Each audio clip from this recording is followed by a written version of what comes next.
Kelley. What's up? What's up, Kev? The great Kelley Mickwee. I can't believe it. First, I want to say thanks for being on our show. Of course. Thanks for asking me. It's exciting.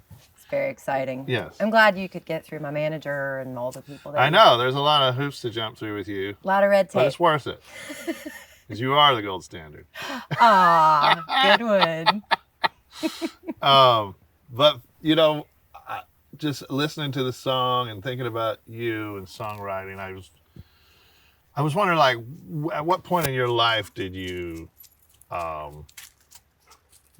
realize what a song was? And, like, when did you get interested in that or realize this is a song and a songwriter does this? Yeah. Do you remember? I do remember.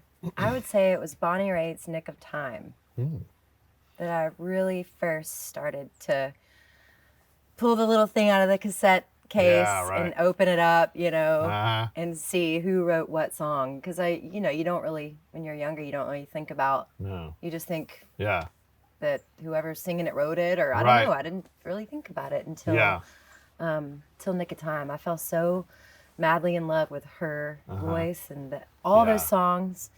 So that was the Did first... she write all of them, or were they written by lots of people? She wrote a few. Yeah. But, you know, John like Hyatt. What are some songs? Oh, John Hyatt. She wrote, like, The Road Is My Middle Name. Oh, okay.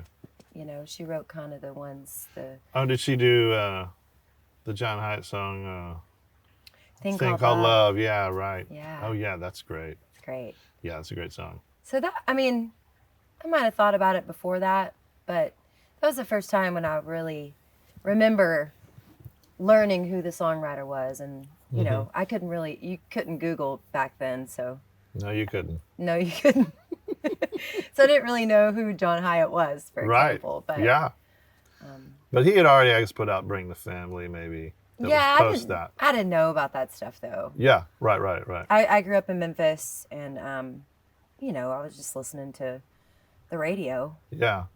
Were you listening to country music? Yeah. So you've always been a country music? Yeah. Country gal? Always been a country gal. Where did that come from? I listened to The River, which was our station that had the soft rock. Right. Your Longins and Messina and whatnot. and classic rock too. I listened to all of it. Listen to all of that, yeah. Yeah. But country, like your set of friends, it was about country music and in high school, we'd go see. My first concert was at Garth Brooks. Oh, really? Yeah. Wow. The Mid-South Coliseum. Wow. Where he flew over the crowd. I was like, whoa! I've been thinking of working in some flying into my act. I'm surprised you haven't already. I know. It's kind of surprising. I think Choppy would love that. So were you listening to vinyl? That Bonnie Raitt record, was it vinyl? And cassettes. It was cassettes, right? Oh, that was the cassette era. Yeah. I had a lot of cassettes too. Walkman era. So there were no lyrics in it. Sometimes. Yeah. Sometimes you'd get the real thick ones and you'd fold it out 10 times. Those were fancy. Those were fancy. Yeah. Did that have lyrics in it? It did. Oh, okay. So you read the lyrics? Absolutely.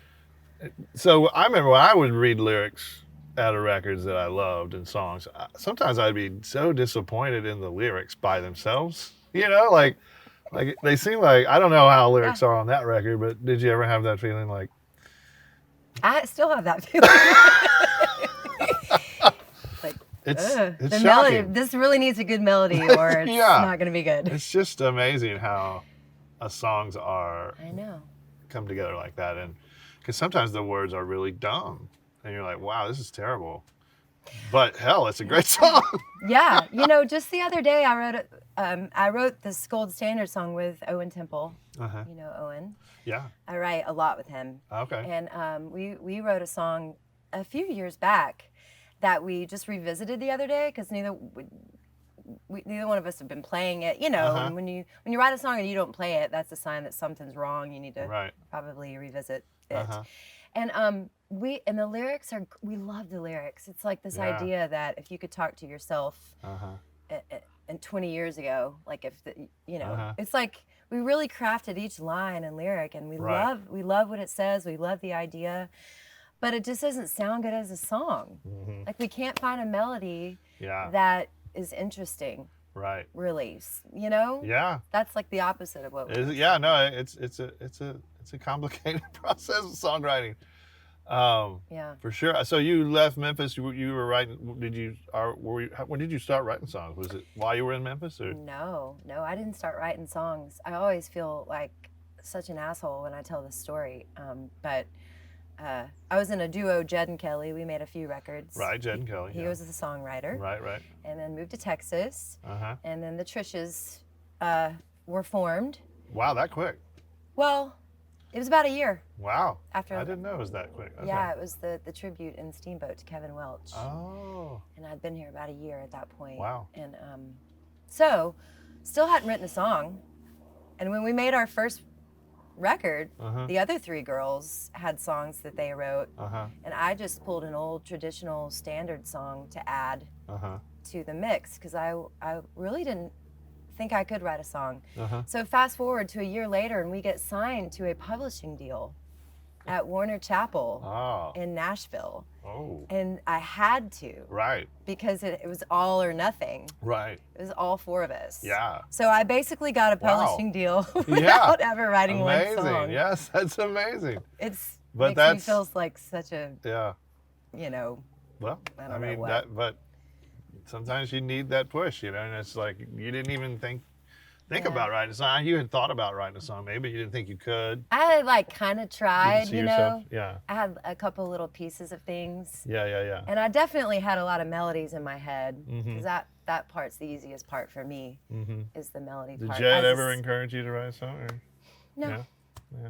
I mean, we were fine with the arrangement. Yeah, it worked out. He was a solo writer. Right. I was like the manager, you know. Yeah. I did the booking and the managing our lives together, and so we were just both totally fine with that arrangement. Right. So then you started writing songs with the Trishas. Yeah. Yeah. That's right. And one of my first songwriting experiences was with Radney Foster. Wow. I know. I cried. Really? Like about halfway through it. Whoa. I know. Radney wouldn't make you cry. I mean, what? No, he didn't make me cry. I just was. It was just overwhelming. Yeah. Yeah. I didn't feel like I belonged there. Yeah. You know? Right. So, but then I quickly realized that I enjoyed writing with friends that I could really feel comfortable around and talk about whatever's happening, you know, in my life. And so I started writing with Jason Eady and the girls, you know, Jamie Lin and Savannah and Liz. But I began to really enjoy writing with those people that I knew really well back home. You know, the appointments in Nashville with the songwriters that were professional songwriters, it just really wasn't for me. Yeah, no, I've heard things. I've never done anything like that. But you haven't? No. You don't co-write a ton though, do you? I don't. I've written a little bit, but not a lot. I'm a lot like Jed in that way. I guess I like to be a solo writer. Yeah. It's just my meditative state. You're so controlling and bossy. That's right. Cut! Okay. And so this song you wrote with Owen Temple, the great Owen Temple. The great Owen Temple. Yeah, we meet. We live in the same neighborhood. Okay. So we meet at this little picnic table at a park. And wow. And write. Yeah. How nice. I know. And so this song, it came about. It seems historical to me. Like I hear the song. It's old. You're going back 50-year marriage, or in the first verse especially. I feel like we're talking about a long marriage. Yeah. You know, well, first of all, this song is one of the only ones that I've written where we started with the title. Oh. Which is never really the way that goes. Right. And I had the title, The Gold Standard. Right. And Owen and I met that day, and okay. I just was like, I don't know, I want to write a song called The Gold Standard. Yeah. So we started to talk about what could that be, and and we wanted it to sound like, you know, George and Tammy would record it if they were still making records. That's funny. I was thinking I'd love to hear Tammy Wynette sing this song. Yeah. It's classic. It's classic. It is a classic country song from that era. It has that sound. It's really great. Thank you. Oh yeah, I love it. Well, the idea was just to have, you know, that couple that is that you want to be. And in the story, you know, they go through trials and tribulations and rough patches, and then they come back together because their love is that strong. And Yeah. And they're the gold standard. Right. It's a little bit of a flashback, the way the lyrics kind of read to me, like from the first verse. I think that's kind of a cool, I don't know if y'all did that intentionally, but I felt a little lost until the very end when it's like, you reveal, it's us. It's us. We are the gold standard. Right. It's really well written. Thanks. Yeah, I love it. Yeah. And I think, I can't remember a country song in recent memory. I don't listen to a lot of country, but being written about marriage. I mean, we're in a weird moment with marriage in our culture. Yeah. It's being wildly redefined. The divorce rate's through the roof. And yet people are fighting tooth and nail for the right to marry each other. That's right. And I just think it's an interesting time to write a song about marriage and to make it a classic country song. That is interesting. I actually have never really thought about that. Yeah. Because it's not autobiographical. Yeah. I don't really have a good marriage track record. Uh-huh. And yeah, I'm not really a romantic either. Yeah. Yeah. It was one of those songs that generally I like to write about personal things and it be really personal that way. When I'm delivering it, it's super believable and right. legit and authentic. Mm-hmm. But this one was just, I'm sure there are elements of things Owen pulled in from his personal, and I know that I always do, whether I want to or not. Right. But yeah, it was just the idea of a country song that was a duet that could be sung by George and Tammy or Conway and Loretta. Oh. And I wanted it to be called the Gold Standard. Mm-hmm. Why didn't you do it as a duet? I was going to with my friend Dan Dyer. Oh yeah, that would be good. That would be good. Yeah. But we had an idea to make a duets record, and we considered calling ourselves the Gold Standard. Oh. And we might. Yeah. We may still. Still on the table. Still on the table. All right. But I went in to record with Jonathan Tyler recently down at Samstown. Oh, right. Mm-hmm. And so we recorded 4 songs, and I just wanted to get this one recorded. Yeah. It's been written for about 4 years. Oh, okay, yeah. So it's time to get it out there. Time to get it out there. Well, I mean, who in country music today would be a good duet on this, do you think? Like, if you had your ideal... Like for me to sing with, or like a couple? A couple, like you as a songwriter choosing a country music couple. Would it be Garth and Trish? Would it be... It'd be Tim and Faith. Tim and Faith. You heard it here. Tim, You Faith, got that, Tim? Faith? call me. Call me.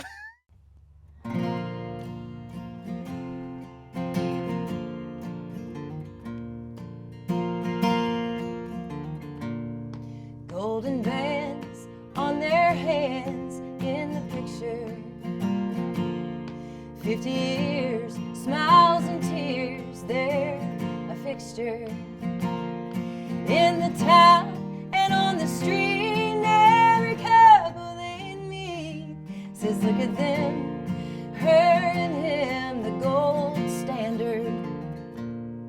Was a time you were mine, we were lovers, drifted apart, broken hearts, there were others. In the end, right on through my mind runs back to you, 'cause for me you'll always be the gold standard. Real deal, and I love you still, strong enough, aren't we, darling? Last and it's pure when you hold it, you're sure the measure, the treasure, the gold standard. Aha.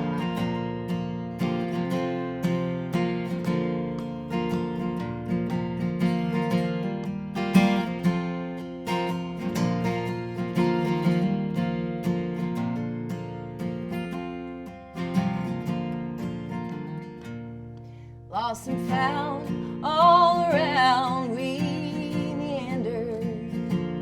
Talk of the town, they put us down, they lie and slander. But together again they lose and we win. None better, together the gold standard.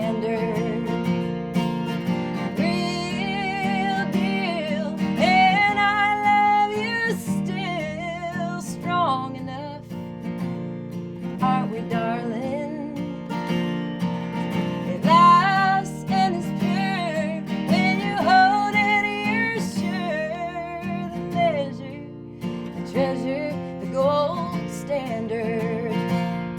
They're the real deal, and I love you still. My measure, my treasure, my gold standard. Golden bands on our hands in the picture.